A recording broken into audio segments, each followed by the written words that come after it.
The U.S. Navy has officially launched a ship named after Harvey Milk, a controversial political activist who preyed on troubled teen boys and who defended Jim Jones, another sexual predator who became one of the most infamous, murderous cult leaders in American history.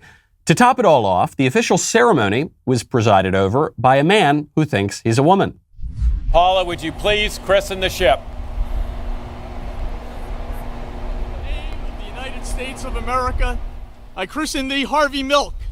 May God bless this ship and all who sail in her.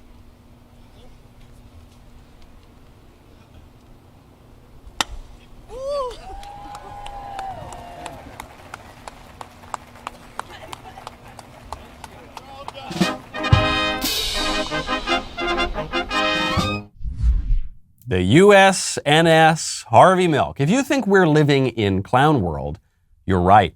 I'm sure our enemies overseas have noticed that too. But in the spirit of conservative optimism, the knowledge that things can and will get much worse, Mark Zuckerberg has just announced that he is going to create a new virtual reality where things are going to get even more clownish. And the big tech oligarchs are going to control everything. I'm Michael Knowles. This is The Michael Knowles Show.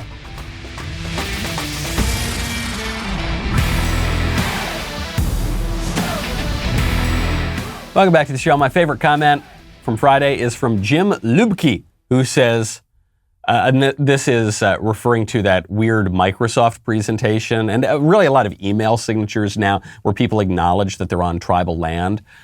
Quote, "We want to acknowledge that the land we're sitting on was traditionally occupied by the following half-dozen Indian tribes, and they used to kill each other a lot." This is true. When you acknowledge that multiple other tribes in different periods of time have lived on a certain period of land, you're acknowledging that they conquered each other.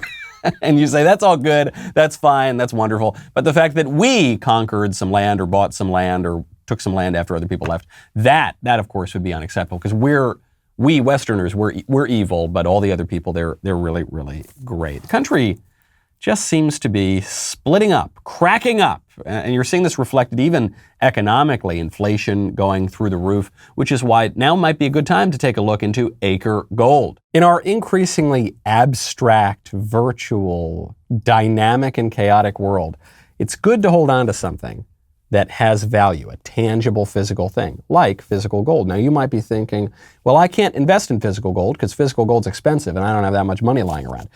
Well, I'm here to tell you that Acre has developed this incredible new product. You can start investing in physical gold for as little as $30 a month. Yes, hold on, hear me out. $30 a month. You send them your subscription. When your gold stash reaches the price of their gold bars, they will discreetly ship Acre Gold to your house. If you want to up the ante a little, they've got a new $100 a month subscription to a 5-gram gold bar. You don't need to come out of pocket all at once to start investing in physical gold. Go to getacregold.com/Knowles. Start investing in physical gold today. Make sure you go to that URL because Acre is giving away a gold bar. To qualify for the giveaway, tweet or post why you should be the recipient and mention at get_Acre. That's getacregold.com/Knowles, KNWLES. And thank you, Acre Gold, for supporting the show. I'm always trying to look for the silver lining in things. I mean, this is pretty bad. Our country is extremely confused. We're being humiliated to our adversaries overseas. But on the bright side of this Harvey Milk ship announcement, the Navy recruitment ads are about to get way catchier. What can you learn to fly, play in sports or skin dive, study oceanography? Sign up for the big band or sit in the grandstand when your team and others meet. In the Navy, yes you can sail the 7 seas. In the Navy, yes you can put your mind at ease. In the Navy, come on now people, make a stand. In the Navy, can't you say we need a hand? I guess this has been a long time coming, and frankly, if the Navy were to use the Village People as their recruitment ad, they would basically just be doing what the Army and the CIA are already doing with their super woke recruitment ads. This is pretty weird, folks. The other thing with Harvey Milk, by the way, what you're going to hear about Harvey Milk, he was a gay rights pioneer.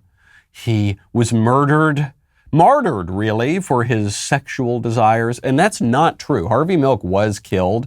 He was killed, along with the mayor of San Francisco, by a disgruntled former colleague, this guy Dan White, who was upset that he wasn't being paid enough money to support his family. And he just went in and went postal one day in City Hall, and he happened to find Harvey Milk, and he killed him, and he killed the mayor. He was not killed for his sexual desires, but the truth will be made to fit the narrative here, okay?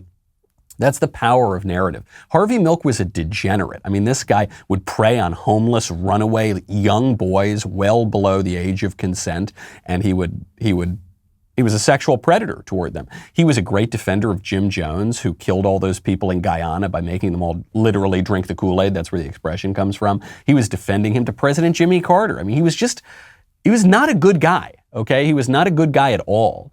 And then he was martyred, but he wasn't even killed for his sexual desire but it doesn't matter.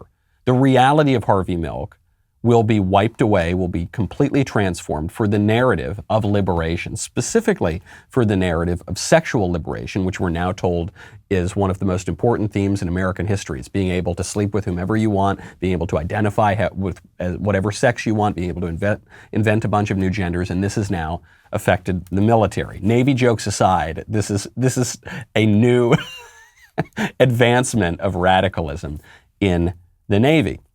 Now, lest you think that I'm merely picking on the gays or something like that, you are seeing the consequences of the sexual revolution for the heterosexuals as well. And this is one of the biggest tabloid stories of last week. It broke on Friday, I guess it was, Thursday or Friday. Barstool Sports. Dave Portnoy, who is this larger-than-life character from Barstool Sports, and his whole shtick is he's big and he's brash and he's loud and he's irreverent and he sleeps with a bunch of girls and he eats a bunch of pizza and he does whatever he wants. That's his whole character. Well, it turns out that guy sleeps with a bunch of girls and eats a bunch of pizza and does whatever he wants and flouts a lot of conventions. The headline from a Business Insider hit piece on him is, quote, "I was literally screaming in pain. Young women say they met Barstool Sports founder Dave Portnoy for sex, and it turned violent and humiliating." Okay. The piece opens up with Dave Portnoy and some chick sexting, right? So Dave, and she messages Dave. Dave says the conversation quickly turned to the topic of sex. He sent her graphic videos of other women he'd slept with, according to Madison, and in messages reviewed by Insider, he pressed her to tell him about her sexual fantasies. I mean, actually, this one's kind of common. She wrote, "Like a rape fantasy where I don't have any control of what's going on. You and I are going to get along so well," he responded. So then he sends her a first-class ticket to his mansion in Nantucket. She flies out there, and they have sex. And she's much younger than he is. You know, she's, 19 or 20 years old. And they have sex, and he started filming her without asking permission as she performed a sexual act on him. She must have been shocked by this, except she couldn't have been shocked because he sent her videos that he had of him doing this to other women. "I never said anything. I was scared. He was just so mean. And then I felt like I was just a human sex doll. And it was so rough. It felt like I was being raped." And then she goes on to describe the acts that they engaged in. Do you see the problem with this as a hit piece, as an accusation? It opened up with her saying, "I want to feel like I'm being raped." And then she flew out there and hung out with him. And then she was shocked when he did the thing she asked him to do. He just obliged. She said she wanted to do this thing. He did that with her, and then she regretted it. Now, there are a few layers to this. I don't want to just let Dave off the hook. I mean, as a legal matter, and frankly, even as a reputational matter in this decadent world of the hookup culture and everything that we're living in, Dave Portnoy did nothing wrong. Right? Everything was consensual. The woman literally asked for it. You know, you're never supposed to say she asked for it. She literally asked him to do this. And then he did that. And then she regretted it.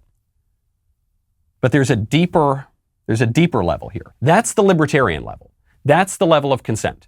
That's the level of, look, they consented. And whatever two adults consent to do is totally fine. Right? That's the leftist level. I guess now the leftist level is if the woman comes to regret it later, then it's a crime and you should be thrown in prison. But that's the kind of liberal, do whatever you want, just everyone has to agree to it. But there's a deeper conservative level, which is it's wrong to do this even if the people sort of consent. It's still wrong because there's something beyond consent that matters. There's a moral standard that is even higher than consent. Yes, you need the consent, but there's something even if some woman says, degrade me, humiliate me, do all these, you still shouldn't do it because it's objectively wrong to do. And I don't even really blame Portnoy here. The whole culture is confused about this. We're saturated in this kind of language of liberation and consent and the sexual revolution, so we don't even realize that it's just still wrong to do this.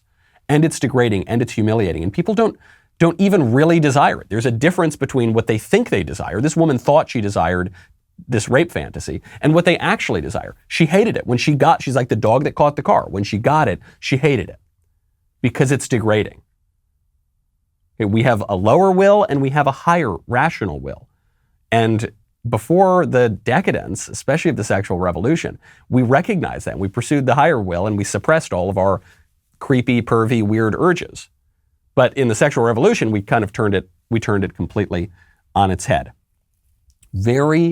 And now look, I kind of feel bad for Portnoy. Portnoy played according to the rules of the liberal society.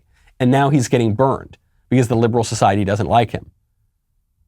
Harvey Milk rapes young boys. It doesn't matter because he was a leftist and he works with their narrative, and so he's going to become a secular saint.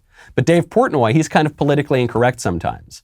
He kind of goes against the left-wing narrative. And so a reporter is going to spend 8 months digging up whatever dirt she can find, talking to every woman he's ever slept with. And you know what? The thing is, she's going to get something. She's going to get somewhere. And people are going to feel like the rug was pulled out from under them. Well, you got to recognize, no matter what, don't fall for it. Don't fall for the culture of liberation and whatever people consent to do is fine. It's a trap. It's a trick. It's not real. You know what is real? Rising gas prices, which is why you should check out Get Upside. Gas prices are going up and up and up and up. Well, I'm here to give you a little early Christmas present. You can start getting cash back on every gallon of gas every time you fill up. Our listeners are making up to 25 cents for every single gallon of gas they get with the free Get Upside app in the App Store or Google Play right now using promo code Knowles, Knowles.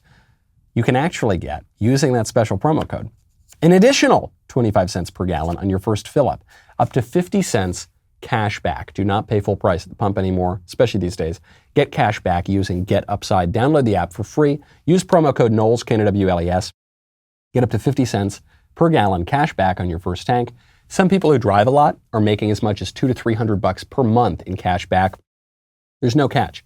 The money gets added right to your bank account, or you can cash out with PayPal or an e-gift card for Amazon and other brands. Download the free Get Upside app today. Use promo code Knowles. Get up to 50 cents per gallon cash back on your first tank. That is code Knowles. Speaking of sex scandals, former Love Gov, Andrew Cuomo, you know, the darling of the left, they were Cuomo-sexuals, they said, during COVID, when he was killing grandma in nursing homes and lying about his, trying to prevent federal investigators from looking into his death numbers. And he was still being feted. He was winning Emmy Awards. Andrew Cuomo is being charged with a misdemeanor sex crime. The misdemeanor sex crime stems from an incident that apparently took place at the governor's mansion last year where he felt up an aide or something like that. There have been a lot of accusations over the course of Cuomo's career that he'd had inappropriate conversations and pinched his aides and all these sorts of things. So now he's being charged with a misdemeanor sex crime. I don't think this has anything to do with Andrew Cuomo feeling up his secretary. I don't think this has anything to do with Democrats clutching their pearls over sexual misconduct. I think actually the libs just pushed to name a Navy ship after Harvey Milk, a very known sexual predator. I think they supported the Clinton family for decades, okay? I don't think this has anything to do with that. I think what this is about is 2022. And this is where it matters for us. What this is about is trying to take Andrew Cuomo off the table and stop him from running for governor again. That's why I think the Democrats in New York are pushing, because there are other people now.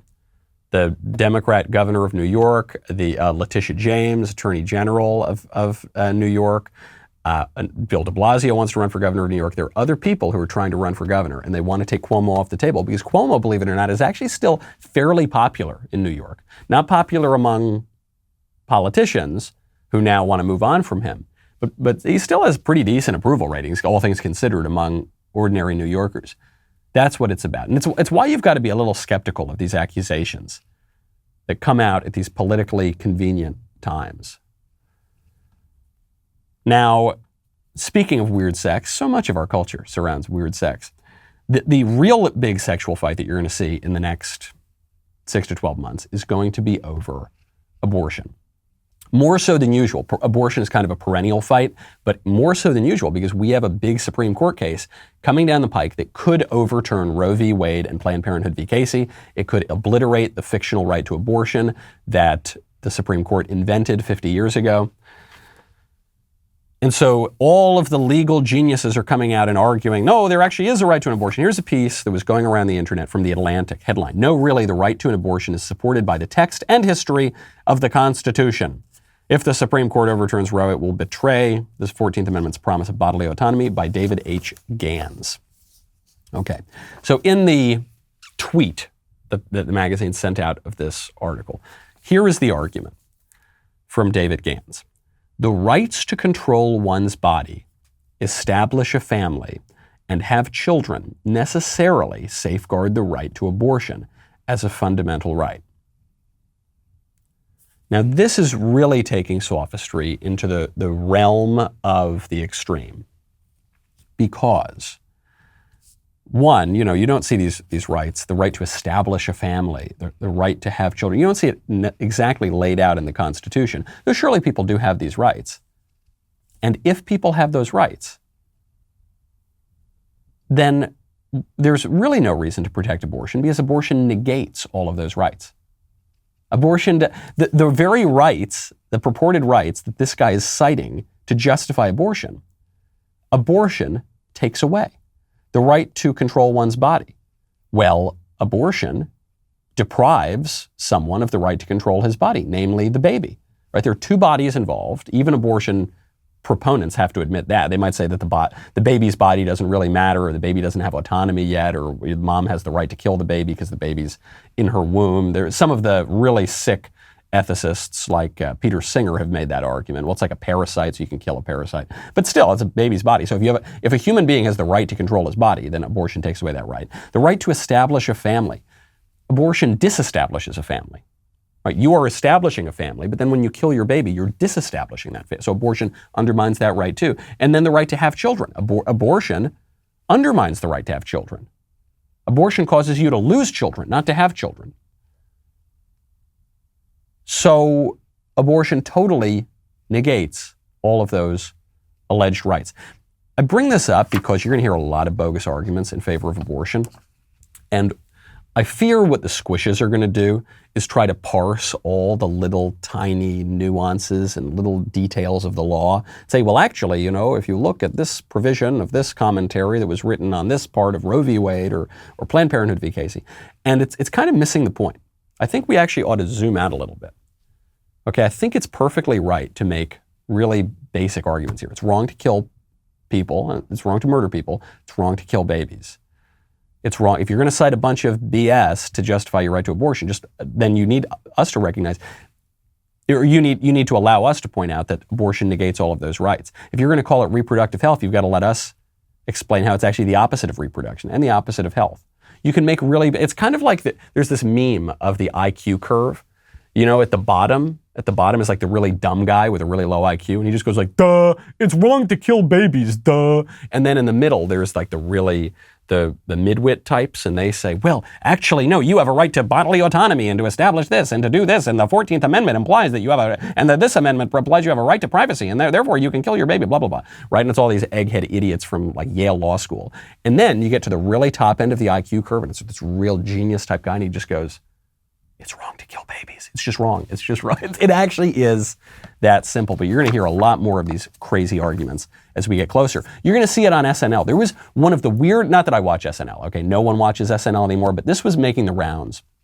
There was a sketch that I guess was supposed to be funny, but I'm not even sure it was supposed to be funny, about abortion because the libs are so worried that this Supreme Court case could lead to the overturning of Roe v. Wade and Planned Parenthood v. Casey, that one of the I don't know their names anymore, but one of the cast members from SNL came on as a clown to defend the right to abortion.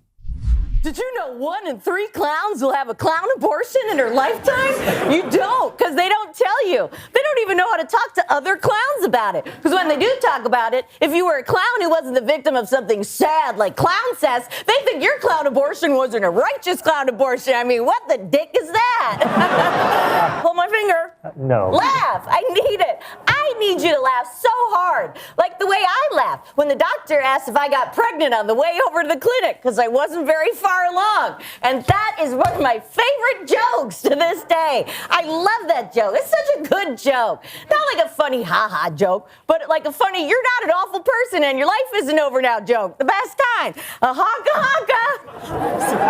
Good Lord. And in the waiting room, they had a little guest book where all the clowns could write their clown abortion story for the next clown to read it so she wouldn't feel so alone. Awooga. Here's my truth.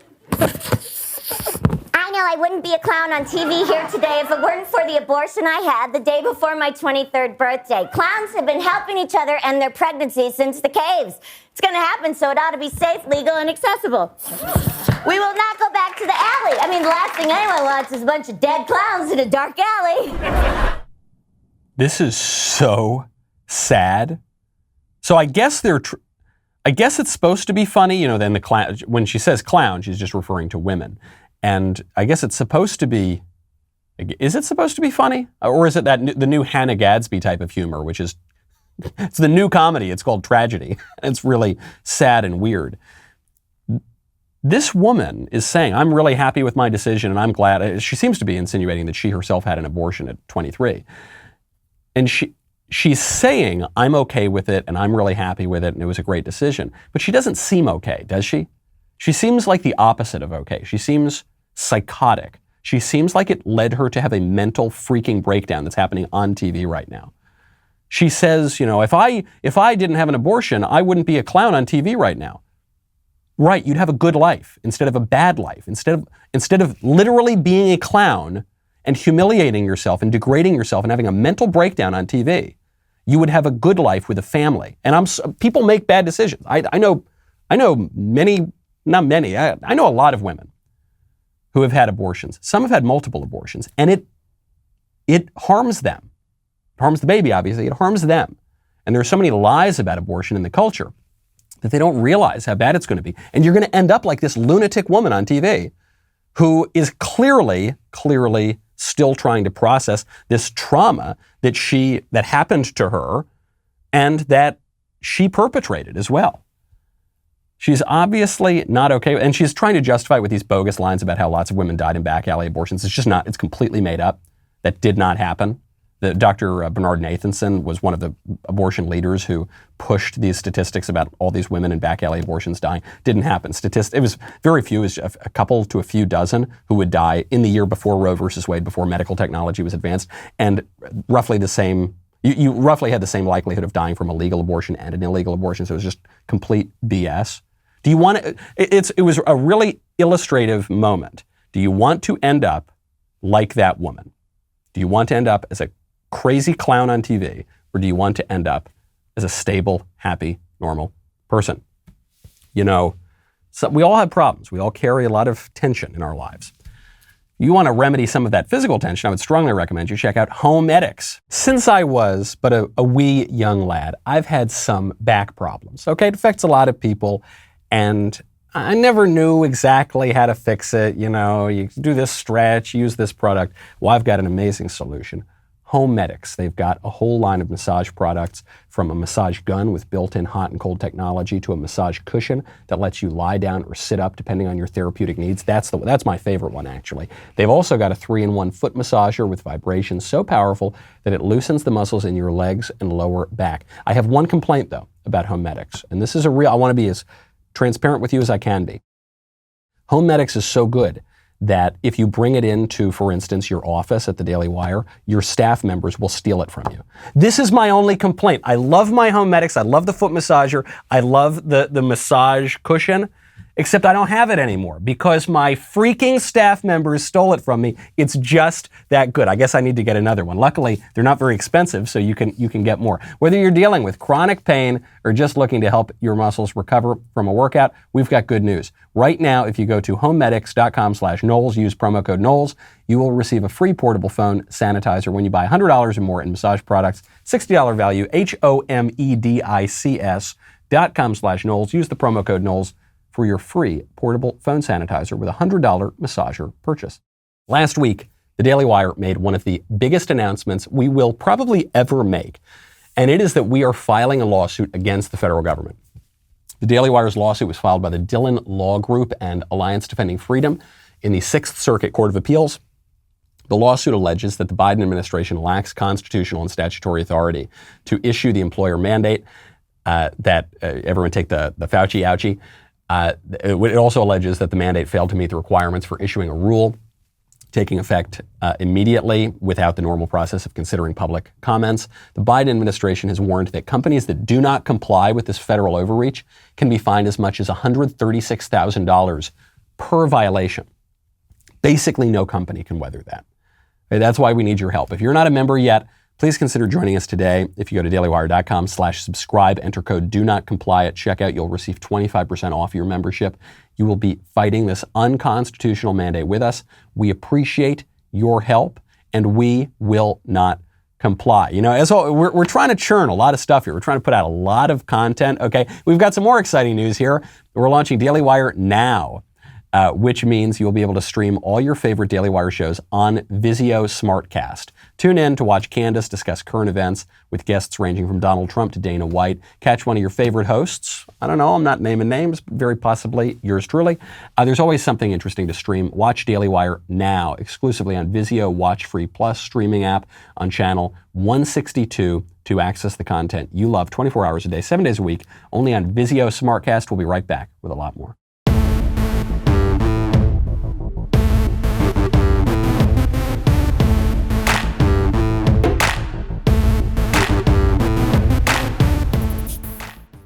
A lot of problems in the country, economic problems, national security problems, social problems.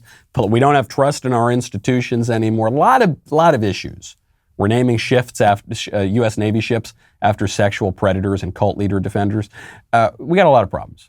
How do we fix them? Senator Josh Hawley, an increasingly interesting and serious-minded member of the United States Senate, has a solution.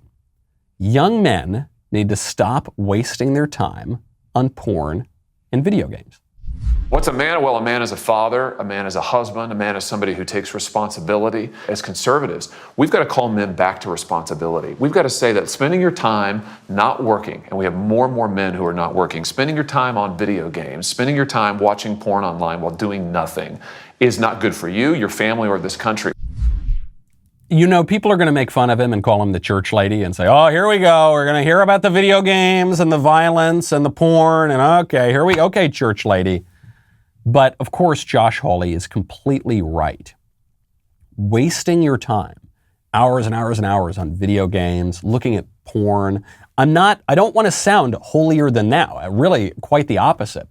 I want to point out that virtually every man in the country, at least at some point, has done these things, has wasted time on screens. I mean, even if it's beyond the video games or beyond porn, which is kind of an extreme example, even just, mindlessly watching TV for 10 hours a day or what, just kind of turning off your brain, turning off your productivity, turning off your sense of responsibility and diligence, that's a really bad thing. And there are increasing temptations for that in society. And we got to resist it because it's not good for anyone. It's not good for you. It's not good for your family. It's not good for society. And what this is really getting at is something beyond just do the right thing. Don't do the wrong thing. Be virtuous. Don't be vicious. Pursue good. Don't be sinful. There's actually a technological political problem here, which is that we are moving into virtual reality. We're living more and more of our lives virtually rather than in the real world. I mentioned the Harvey Milk stuff and the Navy ship being launched by a man who thinks that he's a woman. We talk about transgenderism a lot on the right. Why? And it's the most controversial thing we talk about.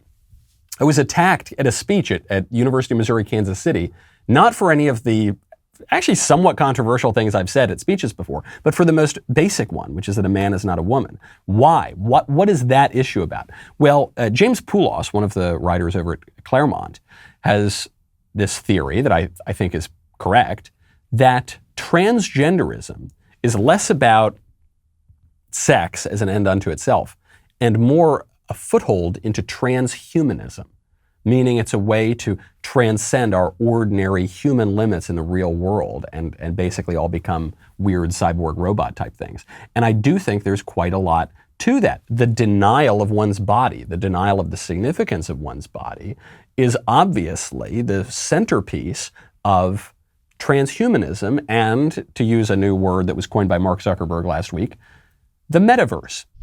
Imagine you put on your glasses or headset and you're instantly in your home space. It has parts of your physical home recreated virtually. It has things that are only possible virtually. And it has an incredibly inspiring view of whatever you find most beautiful. Hey, are you coming? Yeah, just gotta find something to wear.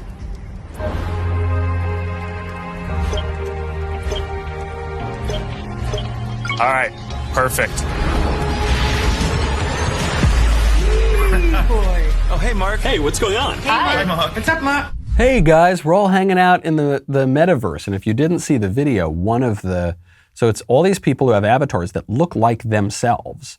One looks to be basically a video of a girl. Then some are more cartoonish. And then one guy is just a giant cartoon robot. Because you can also choose that. If you don't like your body, you can just portray yourself as someone else entirely. And we know this at the most basic level. You know this with your profile picture on Twitter or on Facebook. It can either be a real picture of you or it can be just some random picture of someone else. And you say, okay, this is going to be my new avatar. And what Zuckerberg is announcing, and he tied this into his announcement that Facebook is changing its name to Meta.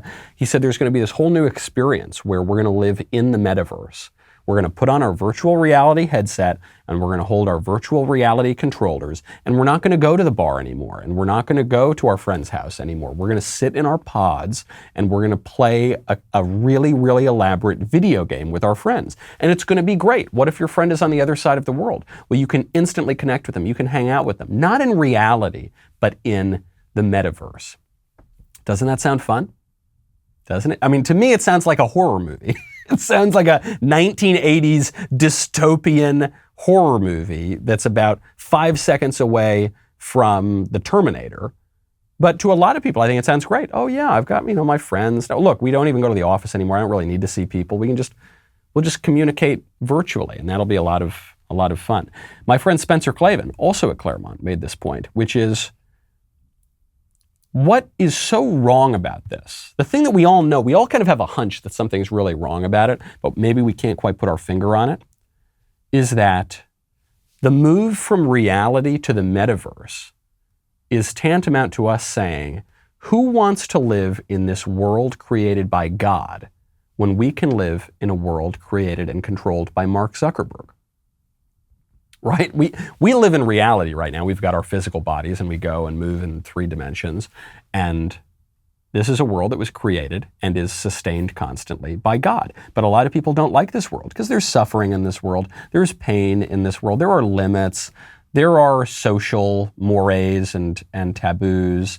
We live in a society and not everyone agrees with us in that society. So let's get rid of that world. Let's get rid of that fallen, broken, that world that God made. Let's live in Zuckerberg's world, where if you don't like people, you just never have to see them. Even if you live right next door to them, right? You log into the metaverse, you'll never have to see. You'll only see the people you choose to see. And if you have certain affinities and desires, you can only see people who share those affinities and desires. And if you don't like your body, you think you're a little overweight, you think you're a little short, you think you're a man, but you're really a woman, or vice versa, well, you just change your body. You really can, for all intents and purposes, in the metaverse, become, if you're a man, you can become a woman because your body doesn't matter anymore. Isn't that great? A lot of people will be tempted to that. Delusion, fantasy is a real temptation that everyone deals with. But if you're coming down on the question, though, do you want to go to the metaverse or do you want to stay in reality? I guess the question is this: who do you trust more, God or Mark Zuckerberg? Pretty easy answer for me. And I don't mean to deny the actual suffering and difficulties of this world. There are many of them. Death, decay, injustice, childhood cancer. There's no childhood cancer in the metaverse, right? I mean, I guess characters could just disappear, but there's no, those kind of really difficult, hard things just don't exist there, whereas they do exist in the real world. Okay? But who do you trust more, God or Mark Zuckerberg? For me, it's an easy answer, but a lot of people are going to trust Mark Zuckerberg, which is why these guys, these tech, you can't even call them oligarchs. They're like demigods at this point. They are taking more power. There is a greater asymmetry of power between them and other people on Earth than has existed basically anywhere in the history of the world. And they're coming after your kids, okay? To sound like the church lady, won't somebody please think of the children? Sesame Street, moving on from the metaverse to the traditional boob tube, Sesame Street, streaming through the good old TV, is trying to convince your kid, trying to market to your kid the COVID vaccine. Does Rosita have a boo-boo? Oh, Noemi, this is from my COVID vaccine. My mommy and my papi took me to get it this morning.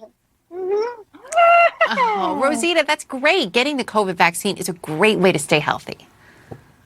See, my mommy and my papi said that it will help keep me, my friends, my neighbors, my abuela, all healthy. Your parents are absolutely right. COVID vaccines are now available for children 5 years and older. And the more people who get them, the better we're going to be able to help stop the spread of COVID and keep everyone healthy. This is sick. This is really, really sick. And I think a lot of people do not appreciate how sick it is. Because I think what a lot of people see is, yeah, the libs are pushing the vaccine, and so they're doing it through any means they can. They're doing it on TV, they're doing it in the news, they're doing it through influencers. They're just going to try to sell it, right? Okay, sure, I get that. But Sesame Street is a show that is almost exclusively watched by children. Maybe a parent happens to be sitting in the room, but it's a show for kids. Are kids now supposed to be making their own medical decisions? Is that what's going on? Last I checked, it's not up to 5-year-olds to make their own medical decisions. It's up to their parents, right? Shouldn't you be marketing this on parents' shows? CNN, for instance. Sanjay Gupta's over there. Shouldn't CNN be saying, hey, parents, here's why you need to get your kids vaccinated? No, because these people know that some parents are going to say, no, actually, my kids don't really face a great risk from the coronavirus. And this drug is pretty experimental. And, there have been side effects, some of which have been deadly and documented by the FDA and CDC. So, no, we're just not going to do that. We're going to wait a little bit. And the libs really want to get everyone to take the Fauci ouchie. And so they're going to go directly to the kids, as if the kids are a higher authority here. Kids are idiots, by the way, right? That's the definition of a kid, is they don't know anything. That's why they have to go to school and be educated. Isn't that the reason they're watching Sesame Street in the first place? Because they don't know anything, so they need to learn their ABCs. But now you're telling me a kid is so sophisticated that he knows better how to make these complex medical decisions than his own parents? That's what they do, though. And it gets to something else we talked about on Friday, which is the different ways you can look at politics. For the left and for libertarians, the basic unit of politics is the individual. Everything is about the atomized individual. For conservatives, the basic unit of politics is the family. Those are very different ways of viewing the world, okay? But the hyper-focus on the individual means, of course, they got to market it to kids. And by the way, of course, kids can choose if they want to get a transgender surgery, which increasingly many of them are, and they're going to come to regret it, but that's their individual choice. And the family has no role here because the family is the actual impediment to the left taking control, right? The family is the actual structural obstacle, that obstinate little atom of society that will stop the left from totally taking control. Now, fortunately, forget about Sesame Street, we are getting some good news on this vaccine mandate. A bunch of states, including my own state of Tennessee, are suing the government. So the Daily Wire is suing the government in the Sixth Circuit Court of Appeals. We are making a stand as an employer of a company with more than 100 people. State attorneys general, including Tennessee, Kentucky, Idaho, Kansas, Ohio, Oklahoma, and West Virginia at last count, are suing the Biden administration for its vaccine mandate in the Court of Appeals as well. Now, the lesson here is we all need to band together, okay? It's not enough. The Daily Wire could have sat back and said, I'm sure the states are going to challenge this unconstitutional vaccine mandate, so we're just going to stay back. Look, we're putting a huge target on our backs by suing the Biden administration. We're going to spend some insane amount of money fighting them, and we're opening ourselves up to a liability that could basically bankrupt the company. But we're going to take a stand anyway, because we can't just leave it up to the state attorneys general. We have got to fight back as private employers too. And individuals should be fighting back, and communities should be fighting back, and school districts should be fighting back. We all need to band together here, folks. We're going to join or die. You band together, or you win together, or you lose alone. And we're getting some really good news on this, by the way, because the Fifth Circuit Court of Appeals has just given us some good news yesterday. The Fifth Circuit Court of Appeals is issuing a stay for the vaccine mandate. Quote, because the petitions give cause to believe there are grave statutory and constitutional issues with the vaccine mandate, the mandate is hereby stayed pending further action by this court. In other words, we called their bluff. The Fifth Circuit Court of Appeals is the first step in this process, where they've said the mandate is not going to just proceed along without any obstacle. We need to hear this out. We need to find out if this is constitutional or not. So until further notice, this mandate is on hold. Now, some of us, you might recall, I hate to say I told you so, we called this early on. Early on, when Joe Biden first made his announcement about the mandate, I thought this has nothing to do with whether or not he has the legal authority to send out this mandate. He kind of admitted that he didn't have the legal authority early on. So then he used this bizarre workaround with the Occupational Safety and Health Administration that was then going to use employers of 100 or more employees to try to push the mandate. And I said, look, the thing's probably going to be struck down in court. Maybe it'll be upheld, maybe it'll be struck down. The Biden administration doesn't care. They didn't even release the rule for months after they made the announcement. What this was about was bullying people, pressuring people in to get the vaccine. Because between the time Biden made his announcement and the time OSHA actually released the rules, how many employers forced their employees to get the vaccine? How many tens of thousands, hundreds of thousands maybe, were forced to get it? Between the time Biden made his announcement or OSHA sent out the rule and the time a court potentially could strike down the mandate, it will be a moot point because all the employers will already have forced the employees to get the jab. So they get struck down. Oh, okay. Oh, well, too bad. You all already did what we wanted you to do anyway. Okay. Aw, shucks. And so what's happening right now with the Daily Wire and with these state attorneys general is they're calling the bluff. They're saying, okay, you're going to push this unconstitutional mandate and you're just going to hope we all go along with it before it gets struck down. Okay, well, we're going to fight you in the court as vigorously as we can to get a stay on the mandate. So, okay, now we need an answer. Before we proceed any further, we need an answer. Is this constitutional or not? I don't think this is helping Biden. People always try to cite these surveys and say the mandates are very popular and vaccine mandates are really great. Well, if the vaccine mandates are so popular, why are Biden's poll numbers through the bottom of the floor? Right now, Joe Biden's approval rating, according to a USA Today and Suffolk poll, is down to 38%. 38% as we close out 2021 and get into the 2022 midterm season. That is devastating for Democrats. Assuming that Republicans stop them from the most egregious sort of their cheating with the ballot harvesting and election day turning into election 6 months and, batches of 3 a.m. ballots coming in. By the way, there's a news story about that in New Jersey. We'll get to that either later or tomorrow. But, the usual ways Democrats cheat to steal elections. Assuming we can work around that. If the elections were held today, Republicans would sweep the country. It's not even close. I mean, the Democrat numbers are pathetic on basically every single issue. So something needs to turn around for the Democrats. And actually, I think that there's some wisdom here that they can learn from, it hurts me to say it, from AOC. On the election front, I actually think we have good news as well. I know that Virginia was a huge bummer. And honestly, if anything, I think that the results show the limits of trying to run a fully 100% super moderated campaign that does not excite, speak to, or energize a progressive base. And frankly, we weren't even really invited to contribute on that race. Everyone's making fun of AOC. Oh, you crazy socialist. You think that the Democrats aren't radical enough? They're so radical, their approval ratings they're approaching single digits. They just keep plummeting, now to 38% or lower. You're crazy, AOC. No, I think she's right, actually. I do think she's right. I think one of the problems that happened in Virginia, not that Terry McAuliffe is some radical, he's not. He's a regular corporate Democrat. But he ran on licking his finger, putting it up in the air, figuring out which way the wind was blowing. And Glenn Youngkin, who's also a fairly moderate candidate, but he ran on a right-wing culture war campaign, especially by the end of that race. He ran on education, critical race theory, transgender bathrooms, Loudoun County schools. That's what he ran on.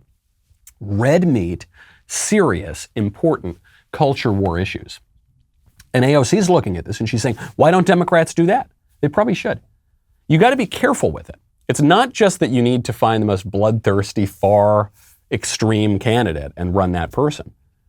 You've got to be careful with it. If Glenn Youngkin had run as Donald Trump in Northern Virginia, that probably would not have worked.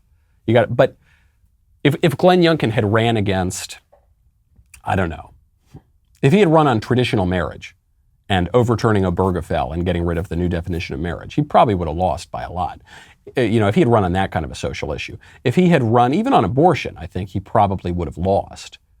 But he found a culture war issue that united a lot of people, not just the far-right conservatives, but the wine moms and the suburbanites and all of these people, which is, don't teach terrible racial and sexual theories to my kids.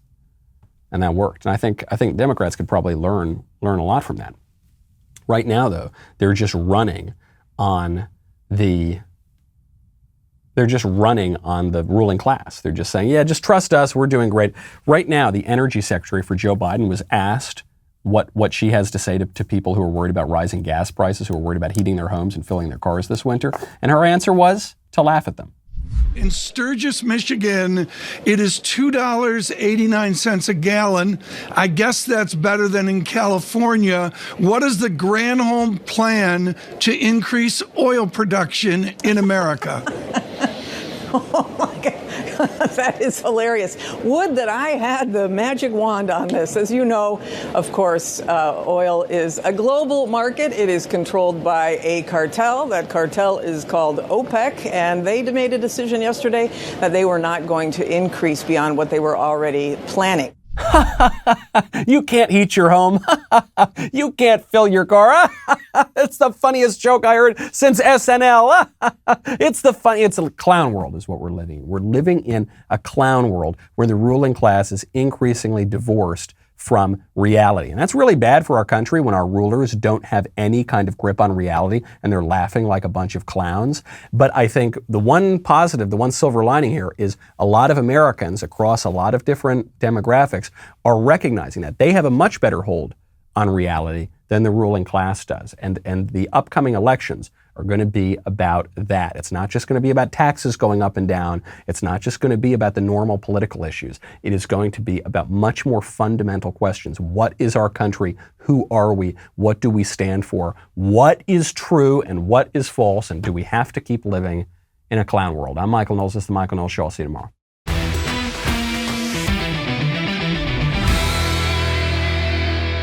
The Michael Knowles Show is produced by Ben Davies. Executive producer, Jeremy Boring. Our technical director is Austin Stevens. Supervising producer, Mathis Glover. Production manager, Pavel Vidovsky. Editor and associate producer, Danny D'Amico. Associate producer, Justine Turley. Audio mixer, Mike Coromina. And hair and makeup by Cherokee Hart. The Michael Knowles Show is a Daily Wire production. Copyright Daily Wire 2021. Today on The Ben Shapiro Show, the Fifth Circuit Court of Appeals puts a hold on Joe Biden's vaccine mandate, a handful of congressional Republicans give Democrats a win on infrastructure, and California rewrites how math should be taught. That's today on The Ben Shapiro Show. Give it a listen.